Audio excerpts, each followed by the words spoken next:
सोमवती अमावस्या का महत्व क्या है, सोमवती अमावस्या का लाभ क्या है, हम शंकर की कैसे आराधना कर सकते हैं, हम शंकर को कैसे प्राप्त कर सकते हैं, शिव को पाने का तरीका क्या है। सोमवती साल भर में सोमवती अमावस्या 1 या 2 पड़ती है। सोमवती अमावस्या के दिन पीपल के वृक्ष की फेरी जो लगाई जाती है वो खाली नहीं लगाई जाती, चाहे कच्चे सूत से लगाओ, चाहे 108 आप हल्दी की गठान रख लो, चाहे आप कमलगट्टा रख लो, चाहे आप सिंदूर की डब्बी रख लो, चाहे आप दाग चिरौंजी रख लो, पर 108 वस्तु होना जरूरी है। पीपल देव में जिसमें 52,000 ब्राह्मणों का वासा होता है, जिस पीपल में सारी सिद्धियां प्राप्त होती है, जिस पीपल में स्वयं लक्ष्मी नारायण के साथ निवास करती है, जिस पीपल में स्वयं सूर्यदेव शनि महाराज और यमराज को विराजमान करते हैं, उस पीपल में जिसमें ब्रह्मा विष्णु शिव सदा निवास करते हैं। सोमवती अमावस्या का फल ही यही है कि जिन वर कन्या का विवाह नहीं होता, जिन लड़का लड़की का विवाह नहीं होता, जिन पति पत्नी में आपसी में टकरार चल रहा हो, अदालत तक बात पहुंच गई हो, जिस घर में शांति नहीं रह रही हो, आपस में क्लेश बड़ा मचा हो, ऐसी हो गया मन में कि अब ये तनाव बहुत बढ़ गया है, संबंध टूट जाएगा, तो निवेदन है सोमवती अमावस्या के दिन आप भी सोमवती अमावस्या के दिन पीपल के वृक्ष के नीचे जाकर उस पीपल की पूजन कर कर उस पे कुंकु सिंदूर चंदन समर्पित कर कर कच्चे सूत से 7 परिक्रमा करिए। 7 बने तो 7, वैसे तो 108 लगाओगे तो आपके जीवन में सुखता आएगी। और ये वो सोमवती अमावस्या पड़ रही है जिसको सोम पुष्प कहा जा रहा है, पुष्य नक्षत्र पड़ रहा है और जो स्वयं भगवान शंकर के लिए शुभ है। आप 108 फेरी लगाएं, चाहे दाने से लगाएं, चिरौंजी से लगाएं, जिससे भी लगाएं, पीपल की पूजन करें, जल अर्चना करें। इतना निवेदन करता हूं कि आपके घर में अशांति नहीं हो सकती, परिवार में प्रेम जरूर बढ़ेगा। निवेदन है जिसके घर में क्लेश बहुत मचा हुआ है, या कोई पैसा खाकर चले गया, धन नहीं दे रहा, रुपया नहीं दे रहा और बहुत मशक्कत कर लिए, हाथ जोड़ लिया, पांव पड़ लिया, रुपया नहीं दे रहा, तो काली तिल्ली को पानी में गला दीजिए और पानी में गलाकर उसको सुबह पीस लीजिए। सोमवती अमावस्या के दिन सुबह पीस लो, पीस कर एक कटोरी में उसमें पीला चंदन मिला लीजिए, उसको लेकर जाइए, 1 लोटे में दूध और जल लेकर जाइए, 5 बेलपत्र लेकर जाइए, शंकर के मंदिर में पहुंचिए, शंकर जी के शिवलिंग को, वो जो तिल आपने पीसी है उस तिल को आप मिक्सर में मत पीसना, हाथ में कूटिए, हाथ से कूटिए या कोई बेलन से या कोई वस्तु से उसको पीसिए और पीस कर उसका उत्तन तैयार करिए, उसमें चंदन मिलाकर शंकर के शिवलिंग को समर्पित करिए, शंकर के शिवलिंग को लगाइए। केवल शिवलिंग को ही नहीं, भगवान शंकर की संपूर्ण जलाधारी पर, जहाँ शंकर भगवान की बेटी अशोक सुंदरी है, कार्तिकेय जी हैं, गणेश जी हैं, उस पूरे जलाधारी में जहाँ पार्वती मैया भी विराजमान है, पूरी जलाधारी को समर्पित करिए। समर्पित कर कर त्रिपुंड लगाइए, अपनी 3 उंगलियां उसी चंदन पर फेर दीजिए, फेर कर अपनी कामना कर कर बेलपत्र चढ़ा दीजिए, 5 या 7 बेलपत्र आपके भाव से आप शिव को समर्पित कर दीजिए। समर्पित कर कर हाथ में कलश लेकर दूध और जल मिला हुआ पात्र लेकर शंकर को समर्पित करिए और बाबा भोलेनाथ से विनती करिए कि जिस व्यक्ति ने हमारा धन खाया है, जिस व्यक्ति ने पैसा रख लिया या कोई लेकर चले गया या कोई ऐसा काम हो गया कि वो धन आ ही नहीं रहा है, बहुत तकलीफ में है, तो बाबा से विनती करो। मुझे पूरी उम्मीद है कि सोमवती अमावस्या इस बार आप जो कर रहे हैं, अगली सोमवती अमावस्या जब आएगी, इतनी प्रसन्न चित्त में आप ये पूजन करेंगे, वापिस करेंगे और पूरे परिवार समेत करेंगे। जब आपका धन आ जाएगा, वैभव हो जाएगा, तो आप वापिस उसको धारण करेंगे। फिर नहीं, और लिख के रखना, अगली सोमवती को फिर करना, जब सोमवती अमावस्या पड़े फिर उसको करिएगा, आपको फल अधिक मिलेगा। मेरा निवेदन, जिन कन्या और वर के विवाह नहीं हो रहे, वो सोमवती अमावस्या के दिन जाकर बाबा पीपल के पेड़ की फेरी अवश्य दें। 108 नहीं बने 7 अवश्य दें। पूजन कर कर, दिया लगाकर, घी का दीप प्रज्वलित कर कर बड़े आनंद में पीपल देव का पूजन करें। और निवेदन, जिस व्यक्ति को रोग बहुत हो, चाहे शुगर हो, बीपी हो या घुटने में दर्द हो, कमर में दर्द हो या बहुत कष्ट का जीवन निकल रहा हो, यहाँ तक कैंसर जैसी भी बीमारी यदि आपको है, तो ये सोम पुष्प को छोड़ना मत, सोमवती अमावस्या को मत छोड़ना। निवेदन है, आप एक पात्र जल जिसमें पीला चंदन, पात्र के जल में एक कलश में जल लीजिएगा, उसमें पीला चंदन घोल लीजिए। पीला चंदन घोलकर उसमें थोड़ी सी काली मिर्ची पीस कर मिला लीजिए, काली मिर्ची को पीस कर डाल दीजिए और उसमें 7 बेलपत्र उसके अंदर डाल दीजिए। 7 बेलपत्र के साथ में 7 वृक्ष के पत्ते, कोई भी वृक्ष जो आपके पास में हो, 7 वृक्ष के पत्ते उस कलश में डाल दीजिए। घर से निकलते समय पूरे घर का भ्रमण करते हुए जिस व्यक्ति को रोग बहुत है उस व्यक्ति का स्पर्श कराते हुए वो जल शंकर भगवान के ऊपर समर्पित कर कर थोड़ा सा जल बचाकर, पत्तियां सब शिव जी को चढ़ाकर थोड़ा सा जल बचाकर शंकर की देहली पर चढ़ा दीजिए, शंकर की चौखट पर, भगवान शंकर के शिवलिंग की चौखट पर समर्पित करें। शिवलिंग की चौखट पर समर्पित कर कर उसी जल जो आपने देहली पर चढ़ाया है उसी जल का भाग थोड़ा सा कटोरी में 1 चम्मच के बराबर लेकर आइए। जो व्यक्ति बीमार है उसके शरीर पर उसको छींटा दीजिए, 3 बार छींटा देना है, सुबह, दोपहर और शाम। उसके बाद में बाबा विश्वनाथ से प्रार्थना करिए, शाम के समय घर के बाहर एक घी का दिया अवश्य लगाइए। मुझे पूर्ण उम्मीद है सोमती अमावस्या रोग मुक्त करेगी, अधिक फल आपको प्रदान करेगी, सुख का अनुभव कराएगी, आपके जीवन का कल्याण करेगी। और निवेदन, सोमती अमावस्या हमारे जीवन को फलित करने वाली, सुख देने वाली, आनंद देने वाली, हम उसका लाभ अवश्य लें। जो बच्चे पढ़ने में कमजोर है या कोई विद्या के लिए किसी एग्जाम में बैठ रहे हैं, गवर्नमेंट के एग्जाम में बैठ रहे हैं और बच्चे उस एग्जाम में पास नहीं हो पा रहे हैं या निकल नहीं पा रहे हैं, या कोई टीचिंग के लिए, बैंकिंग के लिए आप अप्लाई कर रहे हो, नहीं हो रहा है, निवेदन है सोमती अमावस्या कल पड़ रही है, 2 स्वस्तिक आपको बनाना है। कितने स्वस्तिक बनाना है? 2 स्वस्तिक। एक स्वस्तिक कुंकू का पीपल के पेड़ पर बनाना है आपको। पीपल के पेड़ पर बनाने के बाद में जमीन पर, भूमि पर एक घी का दिया लगाना है।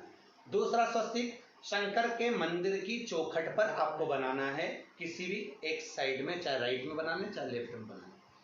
शंकर के मंदिर पर जो स्वस्तिक बनाओगे वो पहले पीपल के वृक्ष के बनाना है। पीपल के वृक्ष के बनाने के बाद में शंकर के मंदिर में शाम के समय आप जाकर स्वस्तिक बना सकते हैं। दोपहर से लेकर शाम तक कभी भी स्वस्तिक बनाएं और एक घी का दिया वहां रखा है। बस इतना याद रखना, पीपल के पेड़ के नीचे जो स्वस्तिक बनाओगे वहां जो घी का दिया लगेगा उसमें गोल बत्ती लगेगी, फूल बत्ती लगेगी। शिव मंदिर की चौखट पर जो दिया लगाओगे उसमें 2 बत्ती लगेगी, लंबी वाली, लंबी बत्ती 2 लगेगी घी की। वो बत्ती आपको शंकर के मंदिर पे दिया कहाँ रखना है? जहां स्वस्तिक बनाओगे उसी के ऊपर 2 बत्ती का दिया लगाओगे। उस समय पर दिए का जो बत्ती है उसका मुख अपनी ओर होना चाहिए और भगवान शंकर की चौखट पर प्रणाम कर कर, निवेदन कर कर, नमन कर कर आप आइए। आपके जीवन में सफलता प्राप्त होगी। आप जिस चीज की कोचिंग कर रहे हो, जिस चीज में उतरना चाहते हो, आपको वह फल प्राप्त होगा। पीपल के वृक्ष के नीचे पितरों की शांति है तो कितने चावल के दाने चढ़ते हैं? अगर कोई ब्राह्मण ने कह दिया तुम्हारे यहाँ पितृ दोष है, 1 रुपया कमाते हो, 1.25 रुपये खर्च होता है, तुम्हारे पास में पैसा टिकता नहीं, तुम्हारे यहाँ पितरों का दोष है, तो तुम 1 चावल का दाना अगर आप कहे कि पीपल के वृक्ष के नीचे दिया लगाओ, पीपल के वृक्ष के नीचे आप जल चढ़ाओ या महादेव के मंदिर में 1 लोटा जल चढ़ाओ, तो हम कहते हैं ना, बेलपत्री का वृक्ष, पीपल का वृक्ष, आंवले का वृक्ष, बड़ का वृक्ष या शंकर का शिवालय। फिर से सुन लेना, पीपल का वृक्ष, बेलपत्र का वृक्ष, आंवले का वृक्ष, बट का वृक्ष या फिर शंकर का, जम के बोलो, शिवालय। शिवालय का मतलब शंकर का मंदिर या शिव। अगर आपको लग रहा है कि हमारे यहाँ पितृदोष है, बहुत तकलीफ चल रही है, बहुत, कोई ने कहा पितृदोष है, कोई कह रहा पितरों का, तुम्हारे यहाँ ये तकलीफ है, पितरों की ये तकलीफ है, पितरों की वो तकलीफ है, पितरों की ये तकलीफ है, बार बार अगर कोई कह रहा है तो फिर आपको उसमें स्मरण करना पड़ेगा कि हम चावल के कितने दाने भगवान शंकर को समर्पित कर दें कि भोलेनाथ हमारे पितरों को तृप्त कर दें। हम तृप्त नहीं करेंगे, हमारी सामर्थ्यता नहीं है कि हम पितरों को तृप्त कर सकें। आप में से कोई है जो पितरों को तृप्त कर सकता है? संसार में कोई नहीं जन्मा जो अपने पितरों को, अपने पूर्वजों को तृप्त कर दे। गया जी का पिंडदान कर लो, तर्पण कर लो, तिलांजलि दे दो, घर में ब्राह्मण भोज करा दो, साधु भोज करा दो, संत भोज करा दो, तुम दुनिया भर का सारा 50 काम कर लो, उसके बाद भी तुम पत्रिका किसी को दिखाओगे तो वो भी कह देगा तुम्हारे यहाँ, फिर वापिस कहेगा कि पितृ दोष है। अब तुमने अभी इतना अनुष्ठान करा, इतना पिंडदान करा, इतना तर्पण करा, इतनी तिलांजलि करी, इतना इतना सब कुछ करा, इसके बाद वापिस पितृदोष आ गया, फिर वापिस पितृदोष। क्यों? दुनिया में ऐसा कोई नहीं जन्मा जो अपने पितरों को तृप्त कर। आप अपने घर के लोगों को तृप्त नहीं करते, जो जिंदा हैं वो उनको बोलो री भाई जीजियो, सही है कि गलत है? जो जिंदा हैं, माँ बाप अपने बेटे के लिए कितना भी कर ले, कितना भी, आखिरी में एक दिन बेटा कह देता तुमने हमारे लिए क्या करा। बहू के लिए कितना कर लो, आखिरी में बहू कह देगी वो तो जेठानी को ज्यादा करती है, देवरानी को ज्यादा करती है, हमको करती है, अपनी ननद को ज्यादा करती है, बेटी को ज्यादा करती है, बेटी को लगता है कि बहू को ज्यादा करती है, दामाद को लगता है बेटी को ज्यादा करती है, नाती पंती सबको कितना भी कर लो तुम, अपने अड़ोसी पड़ोसी तुम्हारे रिश्तेदारों को तुम कितना भी दे लो, कितना भी कर लो, पर जब ये तृप्त नहीं हुए तो वो बोलो तो कैसे हो जाएगा? अपनी सामर्थ्यता है, अपनी सामर्थ्यता है कि अपन तृप्त कर ले उनको। अपनी कोई सामर्थ्यता नहीं है कि अपन पितरों को तृप्त कर ले, या अपनी सामर्थ्यता के अंतर्गत नहीं, ये अपनी सामर्थ्यता नहीं है कि हम अपने पूर्वजों को, अपने पितरों को तृप्त कर। तृप्त कौन करेगा?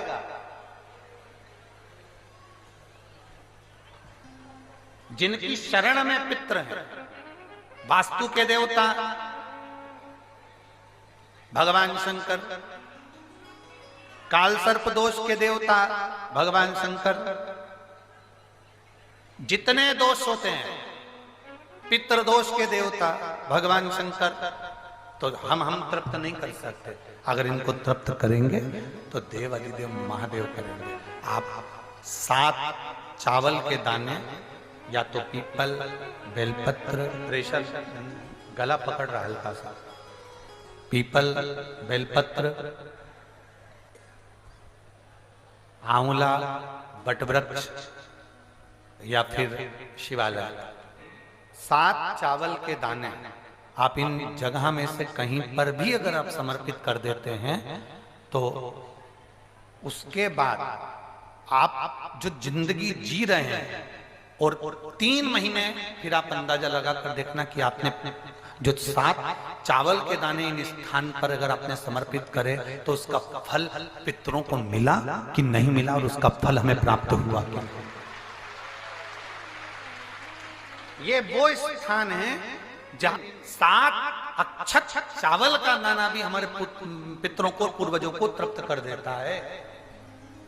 कौन कौन सा स्थान वापिस बोलेंगे सभी लोग? पहला पीपल, दूसरा बेलपत्र, तीसरा आंवला, चौथा बटवृक्ष और 5वां शिवालय, शंकर भगवान का स्थान। अब इसको समझना आपके ऊपर निर्भर है। समर्पित कितने भाग्यशाली, खूब भजन करो, खूब स्मरण करो। अमावस्या है, अमावस्या के दिन प्रदोष काल में, प्रदोष के समय पर, प्रदोष काल में शाम के समय पर जाकर किसी भी नदी, तालाब, बावड़ी, कुआं, कहीं ना कहीं जो आपके पास में हो, वहां पर एक घी का दिया, बत्ती का मुंह दक्षिण की ओर कर कर अवश्य जला कर जाना। सारे पितृदोष समाप्त हो जाएगा, सारा पितृदोष समाप्त। अमावस्या के दिन किसी भी जलाशय के पास में, नदी, तालाब, बावड़ी, कुआं, जो आपके शहर में, आपके गांव में, आपके नगर में हो, वहां जाकर लगा दे। अगर नदी, तालाब, बावड़ी, कुआं नहीं है तो पीपल का वृक्ष हो या बेलपत्री का वृक्ष हो या बट का वृक्ष हो, उसके नीचे लगा दो प्रदोष काल में। पर अमावस्या के दिन लगाएं जरूर। क्यों? क्योंकि अमावस्या के दिन पितृ शाम के समय प्रदोष काल में शंकर भगवान का नाम जाप कर कर नदी तालाब बावड़ी पर पानी पीने जाते हैं। वहां से जल का आचमन कर कर पितृ अपने लोक को चले जाते हैं प्रदोष काल के समय पर। इसलिए प्रदोष काल में जलाशय के पास में बावड़ी, कुआं, नदी, तालाब के किनारे पर दिया लगाया जाता है दक्षिण की ओर मुख कर कर बत्ती का। तो पितृ आशीर्वाद देते हुए जाते हैं कि फलो फूलो, आगे बढ़ो, उन्नति करो, तरक्की करो। ये पितरों का आशीर्वाद रहता है, पितरों का वर रहता है। आप देंगे उसको मिलेगा। पितृदोष है ये आपको कैसे मालूम पड़ेगा?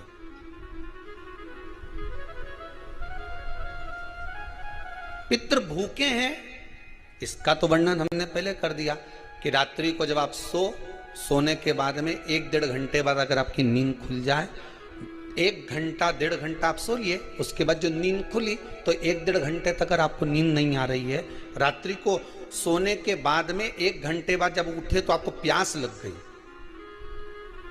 भूख लगने लगी, प्यास लगने लगी कि मेरे को पानी पीना पड़ेगा, घबराहट हो रही, पानी पीना पड़ेगा। 1-1.5 घंटे सोने के बाद अचानक नींद खुले और आपको प्यास लगे, समझ लेना आपके पितृ भूखे हैं और प्यास है।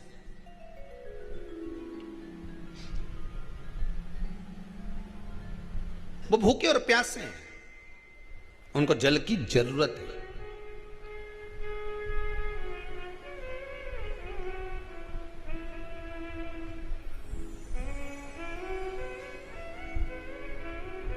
किसी भी नदी में, सरोवर में, कुंड में, बावड़ी में, तालाब में, आप तीर्थ में जाकर जब स्नान करते हैं तो स्नान करने के बाद एक काम का नियम बना लो कि अपने हाथ की अंजलि में जल लेकर अपने पूर्वजों को देना। प्यासे रहते हैं, भाग मांगते हैं।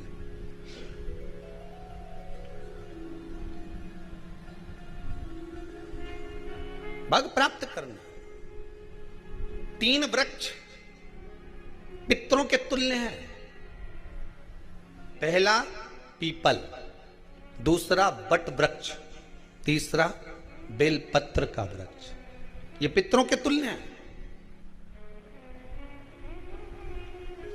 अगर आपको रात्रि में नींद नहीं आ रही है, ऐसा लगता है कि रात्रि को 1 घंटा 1.5 घंटा सोने के बाद कुछ गलत गलत विचार आने लगते हैं, नींद सुबह 3 बजे तक 4 बजे तक नहीं आती, 4 बजे के बाद फिर नींद आती है, तो एक प्रैक्टिकल जरूर कर कर देखना। एक प्रैक्टिकल करने में क्या जाता है, प्रयास करने में क्या कुछ जाता है क्या? प्रैक्टिकल कर कर देखना कि कहीं सियोर वाला महाराज झूठ तो नहीं बोल रहा, तो प्रैक्टिकल करने में कुछ नहीं जाए। 1 लोटा पानी लो, उसमें थोड़ा सा कच्चा दूध डाल लीजिए, बेलपत्री का पेड़ या पीपल का पेड़ या बट का पेड़, इन पेड़ के नीचे ले जाकर उस दूध को दोपहर में सुबह 10 बजे से लेकर 12 बजे के बीच में ले जाकर चढ़ा दीजिए। रात्रि को फिर ना आपको प्यास लगेगी ना भूख लगेगी, नींद एक बार लगी तो सुबह ही खुलेगी। प्रैक्टिकल करने में क्या जाता है? पानी डालने में तुम्हारा कुछ जाएगा?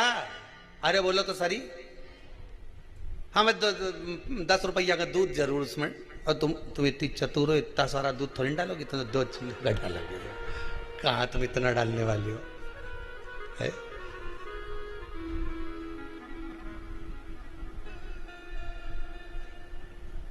प्रैक्टिकल करने में क्या जाता है? कुछ भी नहीं बिगड़ेगा। ये तो बस जल डालोगे तुम्हारा ही कुछ अच्छा हो सकता है, बाबा की कृपा है।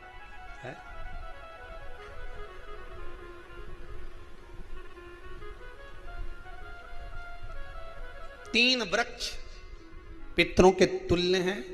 पहला जम के बोलिए पीपल, दूसरा बट वृक्ष, तीसरा बेलपत्री का वृक्ष। 3 पीपल के वृक्ष में 52,000 ब्राह्मण एक साथ निवास करते हैं, इसलिए पितृतुल्य है। बट वृक्ष ब्रह्मा जी के मस्तक से बना, इसलिए पितृतुल्य है। और बेलपत्री का वृक्ष माता पार्वती जी के अश्रु से बना। जब आंसू गिरे थे माता जगत जननी जगदम्बा पार्वती के, उस समय पर पितृलोक में हलचल उत्पन्न हो गई थी। हमारी नातिन की आंख में आंसू कैसे आ गए? मैनावती की पुत्री है,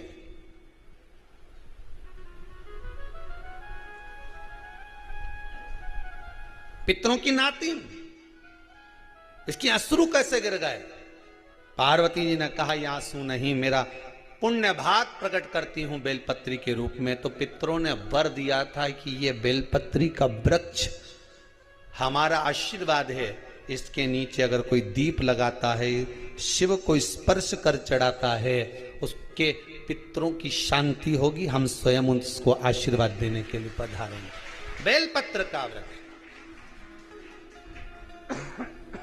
पितृतुल्य।